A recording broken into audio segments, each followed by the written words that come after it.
Welcome to the Practice Brave podcast. I am the host, Brianna Battles, founder of Pregnancy and Postpartum Athleticism and CEO of Everyday Battles. I'm a career strength and conditioning coach, entrepreneur, mom of 2 wild little boys, and a lifelong athlete.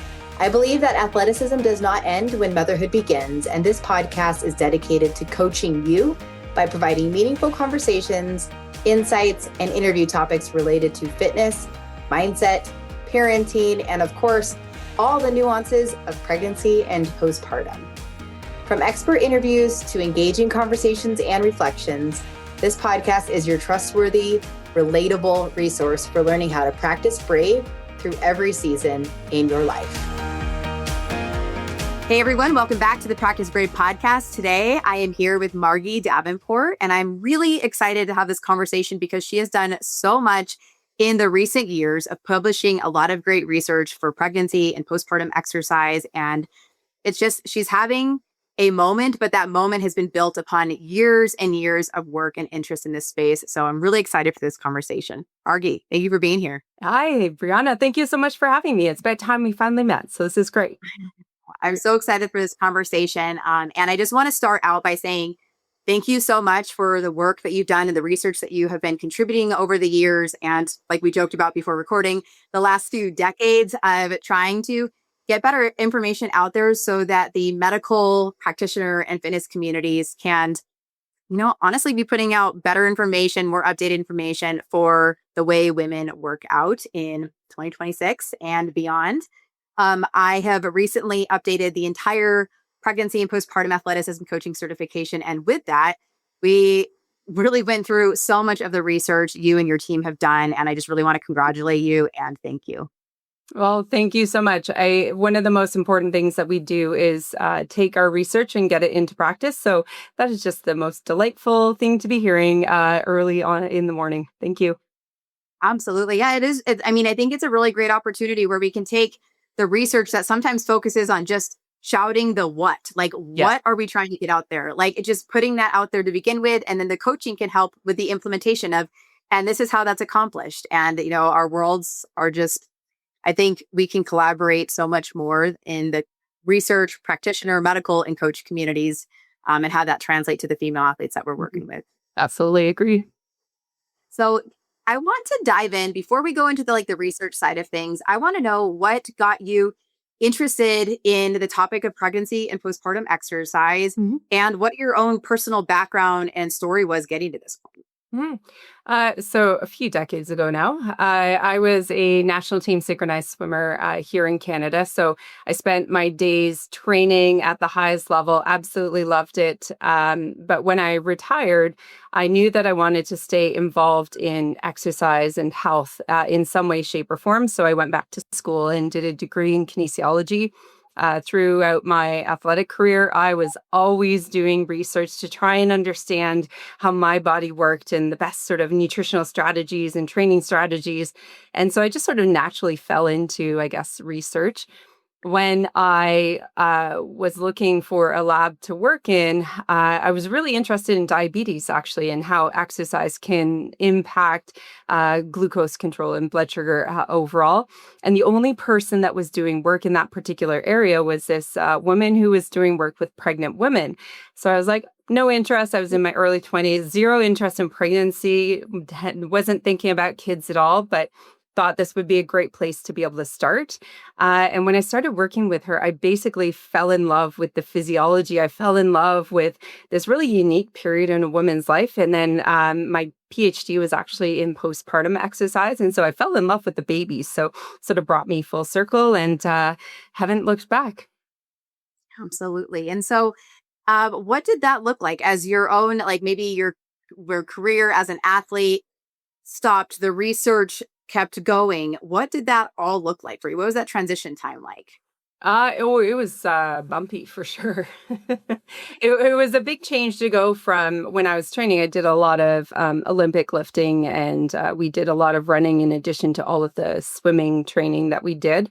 And when I transitioned to not being quite the same level of athlete that I was, the work that we were doing with our pregnant ladies was really focused on walking. Back in the early 2000s, we had so many questions. Could you walk during pregnancy? Could you walk at a slightly higher intensity of exercise during pregnancy? We certainly were not talking about resistance training. So really took it back a step. And I think, you're very well aware that when we talk about pregnancy, even today, there's a lot of caution and this idea that women who are pregnant are actually really quite fragile. But luckily, the research has really changed a lot, especially in the last 5 or 6 years, which is exciting. Absolutely. And I think sometimes, we can look at like the athlete community or fitness community and really, well, yeah, they've been training. They know this, but it's really the angle of having to have that validated so that their OBGYNs are encouraging it so that they're not being told don't lift or you can never run again or don't do this, where there's a lot of limitations around that. So being able to bring everyone up to speed to reflect again how women are actually training is significant. Yeah, absolutely. And the surprising thing is that a lot of the limits that we've placed on pregnant women for so many years, they are actually based on nothing. They're based on the expert opinion of somebody at some point in time who suggested that this might be an interesting or an important consideration for the health and safety of the mom and baby. So, yeah. So, and that's like where the 140 beats per minute parameter came from, right? It was like, don't get your heart rate over that, even though that was overturned long ago. That is still being perpetuated in a lot of the medical communities, at least. So you're saying that was only based on someone's opinion? Yeah, absolutely. So back in 1985, there was actually a lot of concern that exercise in pregnancy was going to harm the baby specifically. And I had the pleasure of hosting Dr. Rael Artel up here in Edmonton before COVID back in 2019 to support the development of the Get Active questionnaire for pregnancy. And so I asked him about this 1985 guideline. And he said, I had my colleagues basically saying that I would be causing harm. We only had this evidence in sort of that moderate intensity range. And so it would just be an appropriate placeholder to say that we know that it's okay up to 140 beats per minute, but nothing else past that. And it became this sort of really ingrained number that I'm sure you as well get emails about all the time. Yeah, absolutely. It's like the thing that won't die, that and the, random like 75% of your 1 rep max or the 20-pound allotment or just like whatever else is thrown out there. But that's not how athleticism or performance has ever worked. But yet pregnancy seems to take on a whole other conversation and insight from all communities, honestly. Absolutely. That's why the research is so important. And then the knowledge translation once we actually have the research to go with it. Absolutely. So, you started in research a long time ago and you've been able to watch how things have evolved. So can you walk me through maybe what that timeline has looked like and where it started and how it evolved gradually?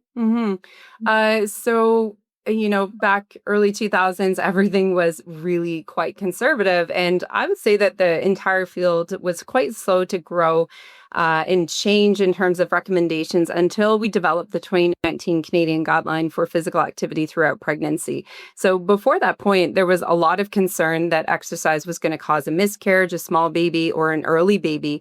And so we did 12 systematic reviews and meta-analyses, which basically is like fancy statistical words for saying that we looked at all available literature, put it together to see what the actual response or outcome actually is.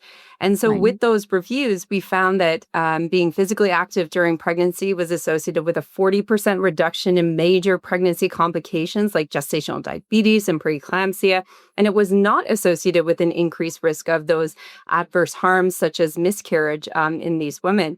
So for me, and I think for many people in the world, that was a bit of a turning point because we were able to very conclusively demonstrate the effectiveness and the benefits of continuing to train during pregnancy. We also saw impressive results in terms of preventing depression during pregnancy. And so that really opened up the possibility to look at more athletic populations, the trailblazing athletes who were sort of really becoming more visible at that particular point in time, who were continuing to run at the fastest level. So Alicia Montano and Allison Felix and so many other incredible women who were really pushing the boundaries of what we thought we could do while we were pregnant. And so that's led to a lot of the research we've been doing over the last couple of years. Yeah, absolutely. And I think what's been really cool is it's like it's flipped the script. The things that people were concerned about in terms of like maternal and fetal safety, we're actually saying no, like exercising actually improves outcomes or reduces risk of whatever. And so it's reversing everything that I think was originally generating a lot of that fear-based, Yeah. insight. Yeah, absolutely. And it gets even more wild because we know that traditionally many athletes are reducing the volume of training that they're doing. If they choose to, that is completely fine. If they develop Right. a complication in pregnancy where a reduction in activity is recommended, that is also completely fine. But if women are being told that they need to reduce their activity levels at a specific time point or whatever else, that is not fine because that's not based on evidence. And the data Right. that we have now actually suggests that in the absence of wanting to reduce your training level or complications, that maintaining training throughout pregnancy is actually associated with about a 50% reduction in complications during pregnancy. And it reduces the risk of injury postpartum. And we don't even want to start talking about athletic identity and mental health and, keeping yourself in the sport that you love. So detraining in pregnancy has been a really interesting area that we've started to look at quite a lot.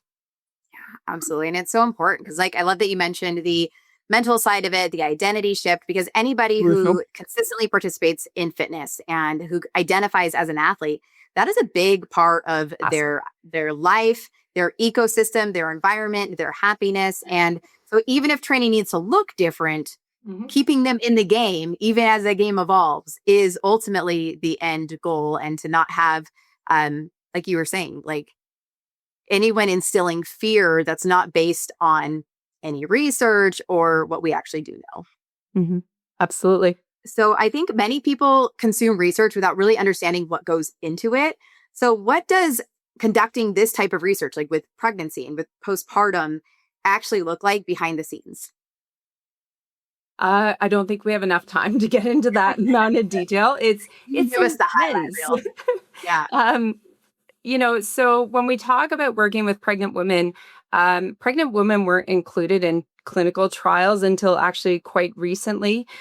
We have really stringent ethical approval processes where we have to be able to demonstrate that the type of study that we're doing is going to be potentially beneficial for these women. And so, we take a very long-term view when we're looking at anything that's traditionally considered to be riskier or is not typically recommended. So probably the best example that I have, and we've done this with almost every other type of activity we're looking at in pregnancy, is that heavy weightlifting. So for a long time, women were told don't lift over 20 pounds. If you're somebody who lifts heavy or you just have a toddler at home, that's almost impossible to avoid. And so what we did is we weren't able to get ethics to start doing these heavy weightlifting studies in person right away. So we started with a survey. And so we circulated this survey to women that we knew were already continuing to lift more than 80% of their 1RM from before pregnancy and into pregnancy. And we had over 600 women respond. So there are a lot of women who are lifting heavy in pregnancy. And so we looked at what happened in terms of certainly mental health, so their emotional health, but also their physical health, if they continued to train throughout pregnancy, or if they reduced and removed heavy weightlifting in pregnancy. And we saw that those who continued to do heavy lifting in pregnancy, so what is not recommended in the guidelines up until very recently, is that they had about a 50% reduction in pregnancy complications. So this is really incredible. And on top of that, we know that it supports, again, their athletic health and their emotional health. Now, that was the evidence that we needed to be able to demonstrate that there might be potential benefits of lifting during pregnancy. And so that led to our in-person assessment where we had women, they were lifting at 90% of their 10 RM, which is such a strange number if you work in the area. But that was the highest lift weight that I was allowed to go ethically with our research board. And so we directly measured fetal responses to this heavier or higher intensity weightlifting. And again, we found that it was very well tolerated. The women were, well, they didn't enjoy the 10 RMs for sure. That was a little bit more of an endurance than anything else. But it's now let us move forward so that we're actually doing a study right now looking at that 80% of 1 RM that, we started 4 or 5 years ago wanting to look at. We can now finally get there because we've taken this sort of slow, gradual, very thoughtful approach to be able to do this type of research. And we're doing that with all sorts of other activities as well. I bet it's almost like progressive overload translates into literally every other element of like research, of business, everything, right? Is you have to do a little bit more over time to start making some progress. I have never thought of it that way, but that is exactly what we're doing. Yeah, I feel like that principle comes up so much for me. And I now you just see it everywhere. Like it's almost like doing a little bit more overtime, actually. Progressive overload in research. There you go.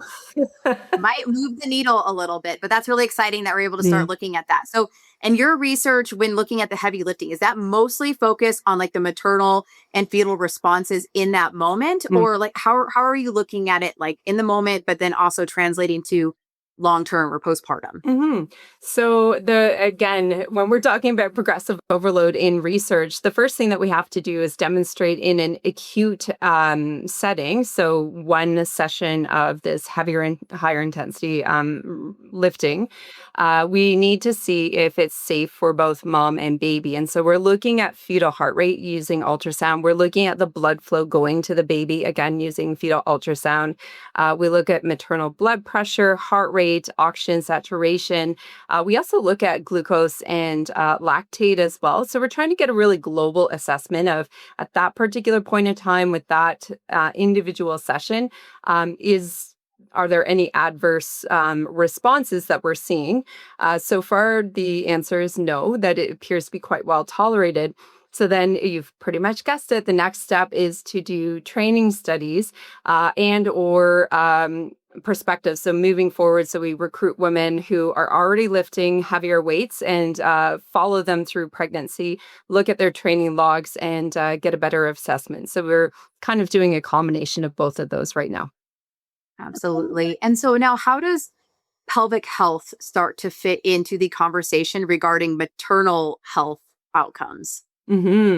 So pelvic floor health is, it's such an interesting thing because that has exploded since 2019. So when we develop guidance for pregnant and postpartum women, the first thing that we actually do is go to the women and ask them what health outcomes are going to impact your decision-making about whether or not you're active during or following pregnancy. When we started the 2019 guidelines, so I think that was around 2016 where we started to consult with women, pelvic floor, urinary incontinence didn't exist. Nobody was talking about it. Nobody cared about it.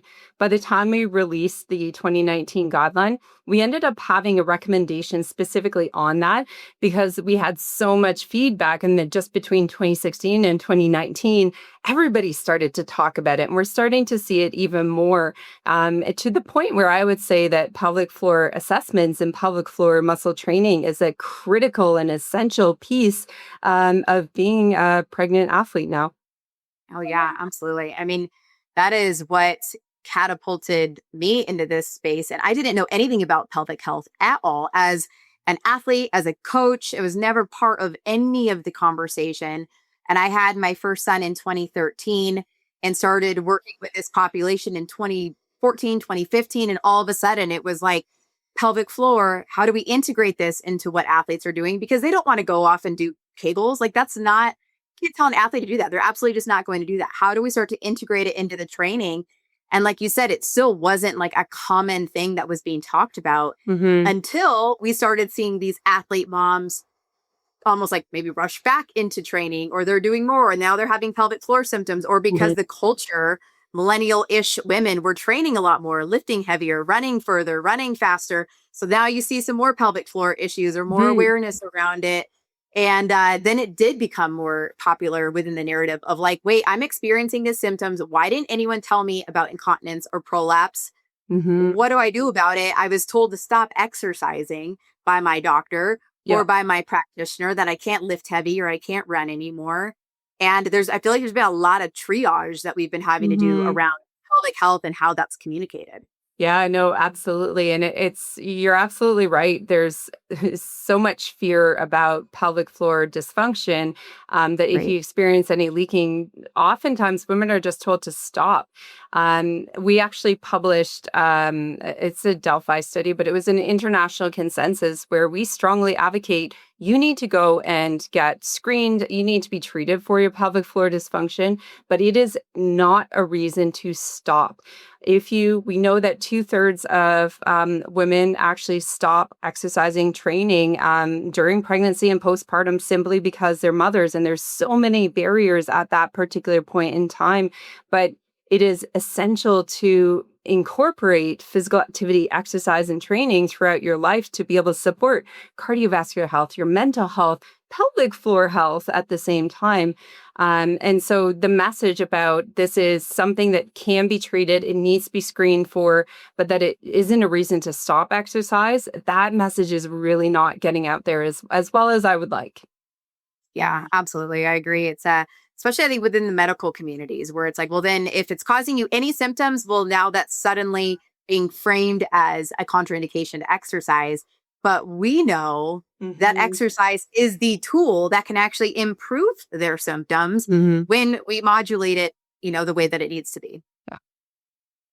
What are some of the biggest challenges in recruiting participants for pregnancy and postpartum exercise research? There's all the challenges. Yes. So, we do a variety of different types of studies. So surveys, they're great because you can do it in the comfort of your home. You can do it on your iPhone or whatever else. Um, but it does take time. We're talking 20 or 30 minutes to be able to answer some of these really important questions. I would say that the most difficult recruitment that we have is actually for our in-person studies. They are intensive. They do take a couple of hours to be able to complete, but they're absolutely necessary to be able to change the needle in terms of what we're recommending. Surveys will never be providing high-quality evidence for any of our medical guidelines. We really have to do in-person assessments to be able to change the needle. And so you know, we have incredible women coming and working with us here in Edmonton. They donate their time, like we provide some compensation, but it's never, as much as we would like to, because funding is also the other really big issue. Yeah. When we're talking about women's health and we talk about exercise and pregnancy and postpartum, I am always told that is a niche area and that we already know that exercise is safe and beneficial. So why do we need to do more? I was like, just go ask Yeah. any woman who is pregnant and doesn't know what to do in terms of her training. Right. Absolutely. And so you mentioned funding. That was going to be one of my next questions. Is that being like that also being a barrier on top of the ethics? Yeah, it's probably the biggest barrier. I'm quite fortunate here in Edmonton. We have the Women and Children's Health Research Institute. So they have a number of smaller grant competitions that have, better success rates. So 30% of the time that you submit a grant application, you might get funded. Whereas with our major national ones, we're looking at under 10%. So you submit 10 grants and one of them will get funded. And then when we talk, we know that women's health research is underfunded. It's under-recognized, underappreciated. But then again, when we talk about this niche area, that there just doesn't seem to be as much awareness or support for it. And so we get creative. A lot of the work that I do is done pretty much off the side of my desk. I'm fortunate to have a position where research is a big part of what I do, but we put together the 2025 Canadian guideline for physical activity throughout physical activity, sedentary behavior, and sleep throughout the first year postpartum.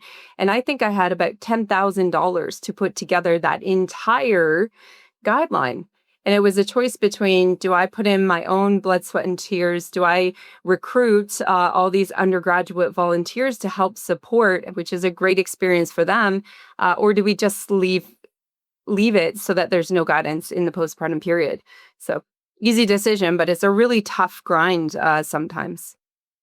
Yeah, absolutely. What would be a solution? Like, what would help generate more funding? Is that just overall interest in the culture expanding like we're seeing it, or what does that process look like? You've been in it for a long time now, and you've obviously seen a ton of change and progress and awareness, but we're still kind of stuck in some ways too, it sounds like. Yeah, I mean, we're seeing reductions in health research funding right across the board. In Canada, we're a little bit more buffered. Certainly in the States, any research in pregnancy has taken a pretty major hit. I do think it's culture for sure, valuing, understanding women's physiology, women's health overall. But there's lots that can be done with, donors and foundations. And a lot of the funding that I've been fortunate to be able to receive is actually from more our foundations that are here in Canada. That's good to know. Just because I think a lot of people listen to this podcast and we want more research and we want to help support this, and knowing the ways that actually can happen and how that can be facilitated. Yeah. And in the absence of funding, if you see the call out for the surveys, come join because it can take, we've had surveys where women really, really want this information. So, for example, we have a climbing survey that's just about to be published. We had almost 700 women answer the call, and we completed that survey in 3 months. That's incredible. I have a survey now looking at physical activity and exercise in women who have a disability. There is zero information available to them. I can already tell it's going to take me more than 2 years to be able to get the number of participants that I need. So it just slows it down. Yeah, no, it's really interesting. And so on that note, how do you identify the amount of participants you need to then bring that research to life? So when we're talking about surveys, we do what's called a sample size calculation. So it's a little bit tougher with surveys, especially when there's no other available information to look at. But typically our surveys include at least 300 women. That would be a very descriptive explanation of, this is what they're doing and these are their health outcomes. When we're doing something that's a bit more comparative, that's when we need to get into that 600-700 or more participants. With our in-person physiological assessments, we need many fewer.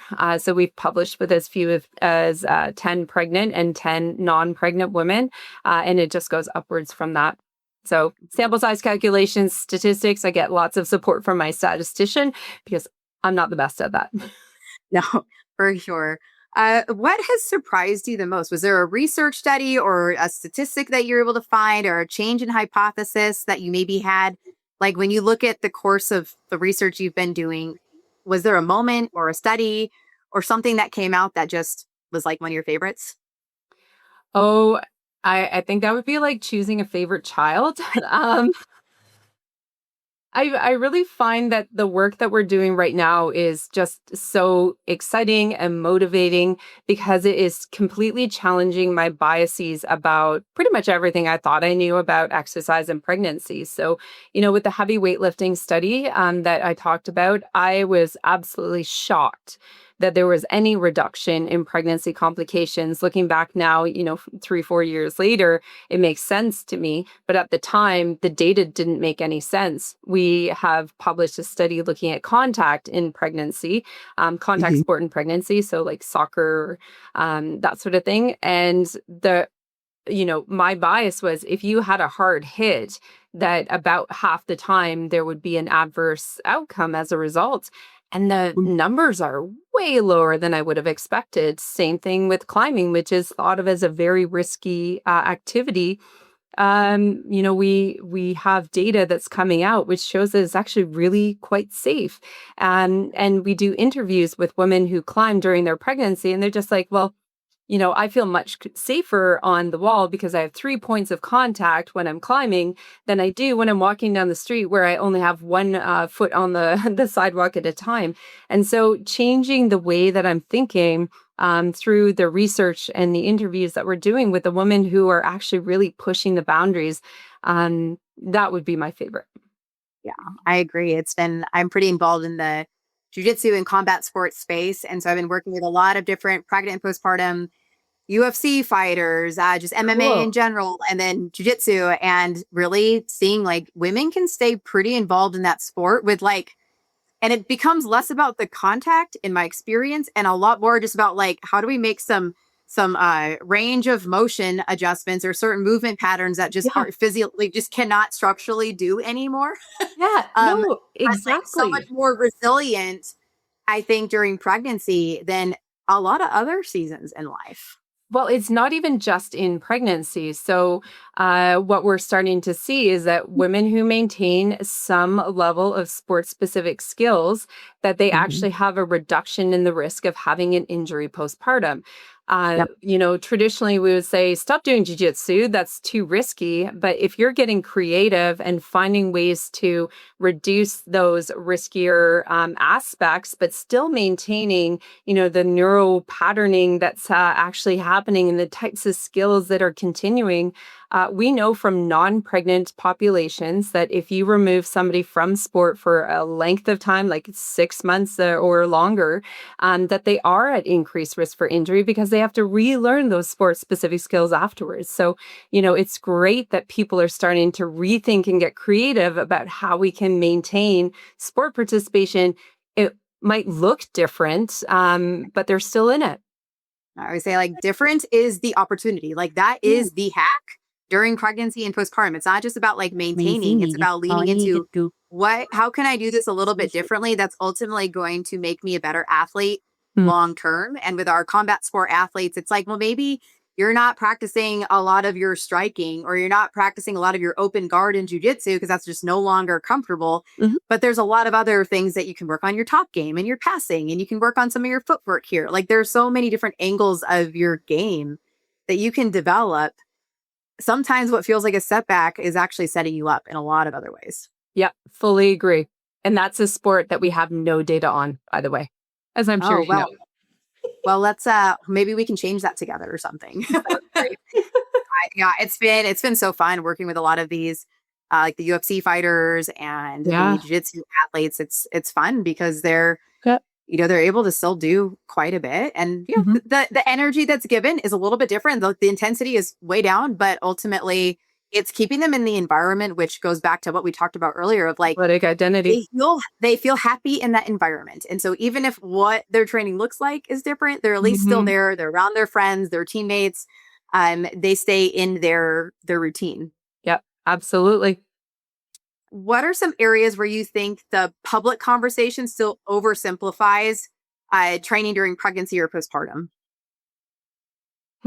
Almost everything. I think that goes back to the conversation that we just had. There's this idea of risk versus benefit that, continuing to find ways to do jiu-jitsu with a slightly lower risk for contact.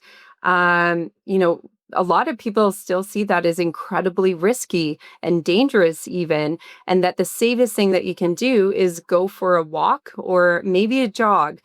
But what we really risk doing in that particular way is detraining athletes. I can't over stress how important. I think that conversation is going to have to be moving forward, is finding ways. So you might not be able to continue playing rugby, but you can go into the gym and really build your strength.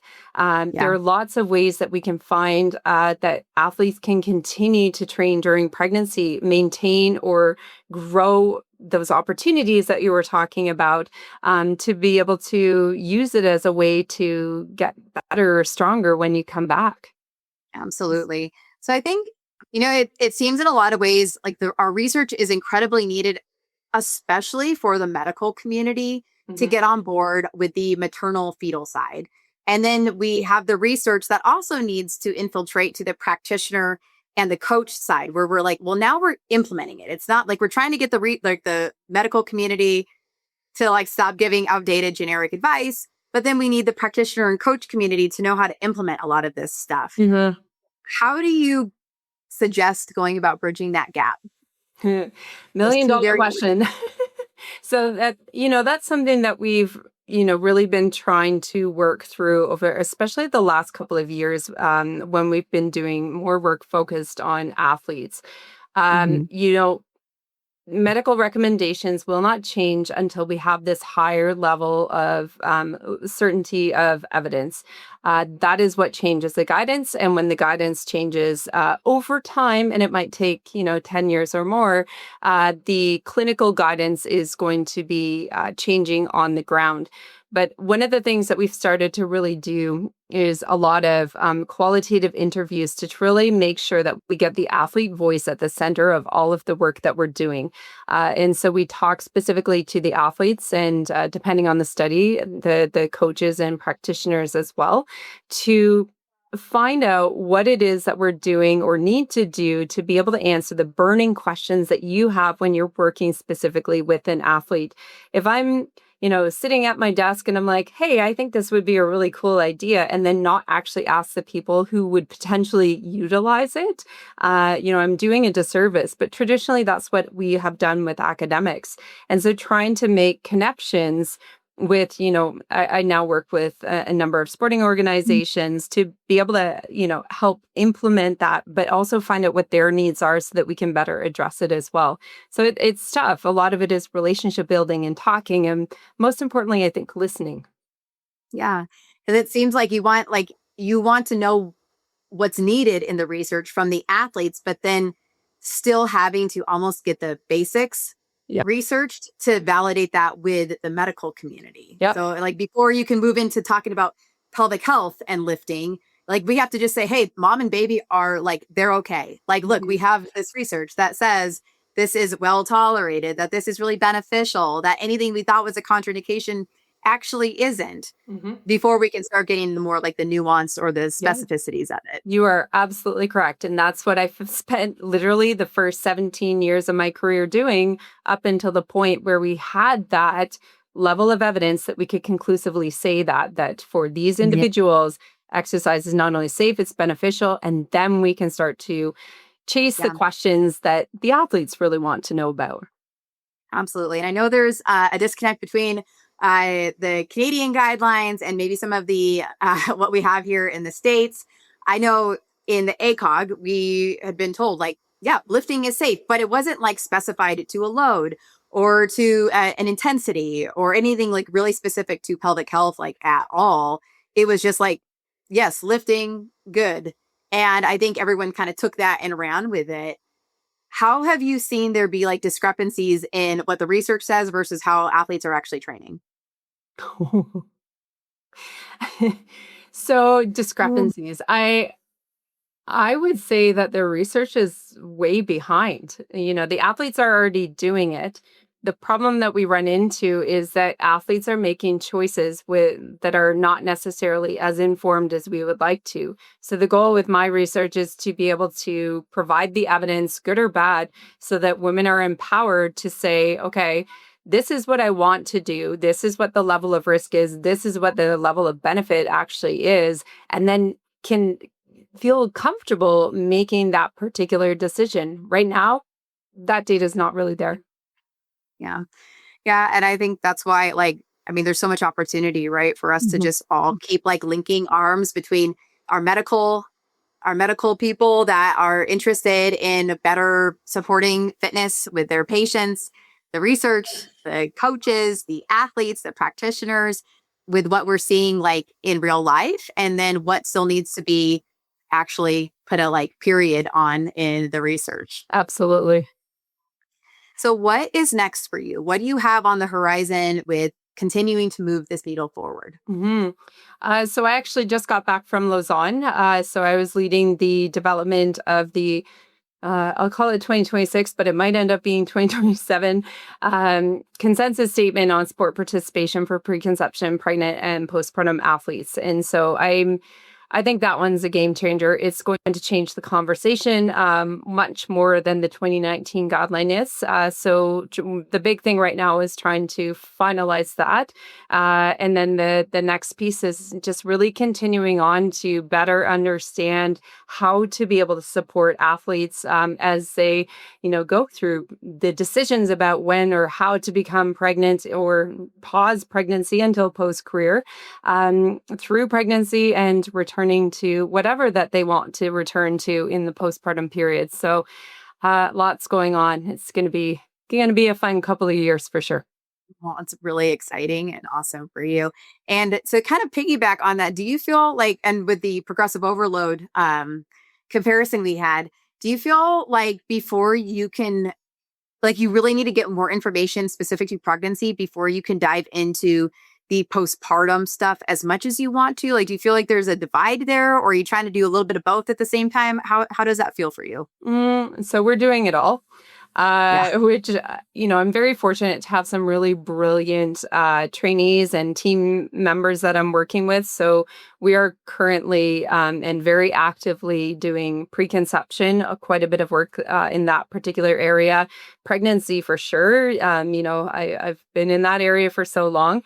But like I said, my PhD was actually in postpartum exercise. And so we have some really exciting data coming up looking at postpartum exercise in athletes, lactating athletes specifically. So I would say another year, and a lot of that data is going to really start to come out. So it'll be fun. Yeah. And is that, I mean, without giving too much away, is that more of like the physiological benefit of like training during pregnancy and then like benefits postpartum, or like what areas is it focused around? Mm-hmm.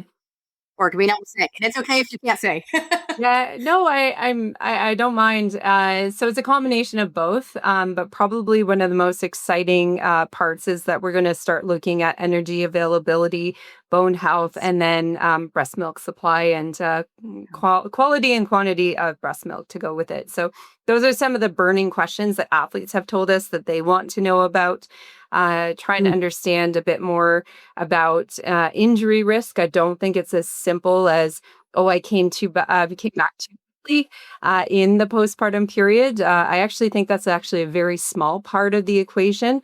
And so trying to start to get a better understanding around that particular area.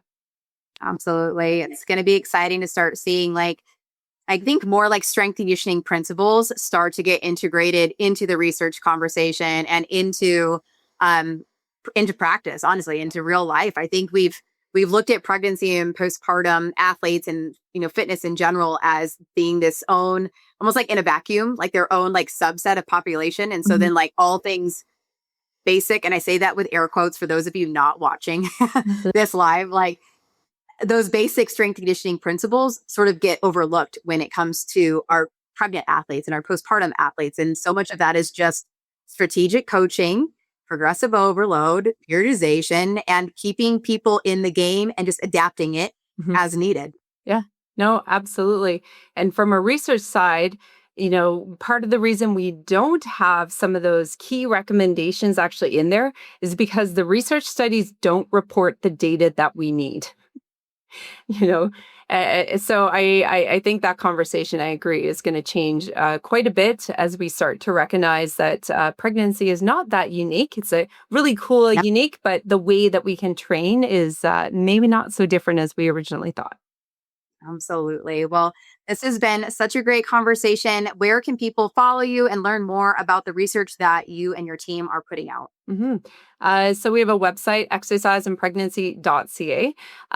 But the latest information is typically on my Instagram at Dr. Margie Davenport. Awesome. Well, I really appreciate your time and the work that you're doing and the ways that we can just combine forces to keep changing the conversations that women have regarding training during pregnancy and postpartum. Yeah, it was great to chat. Thank you so much for listening to this episode of the Practice Brave podcast. If you enjoyed the show, please leave a review and help us spread the work we are doing to improve the overall information and messaging in the fitness industry and beyond. Now, if you are pregnant and you are looking for a trustworthy exercise program to follow, I have you covered. The Pregnant Athlete Training Program is a well-rounded program for pregnancy with workouts for each week that are appropriate for your changing body. That's 36 weeks of workouts, 3 to 4 workouts each week, and tons of guidance on exercise strategy. We also have an at-home version of that program. If you are postpartum and you're looking for an exercise program to follow, the 8-week Postpartum Athlete Training Program would be a really great way to help bridge the gap between rehab and the fitness you actually want to do. From there, we have the Practice Brave Fitness Program, which is an ongoing strength and conditioning program where you get new workouts each week and have a lot of guidance from myself and my co-coach, Heather Osby. This is the only way that I'm really offering ongoing coaching at this point in time. If you have ever considered becoming a certified pregnancy and postpartum athleticism coach, I would love to have you join us. Pregnancy and Postpartum Athleticism is a self-paced online certification course that will up-level your coaching skills and help connect the dots between pelvic health and long-term athletic performance, especially during pregnancy and postpartum. Become who you needed and become who your online and local community needs by becoming a certified pregnancy and postpartum athleticism coach. Thank you again for listening to the Practice Brave podcast. I appreciate you, and please help me continue spreading this messaging, this information, and this work.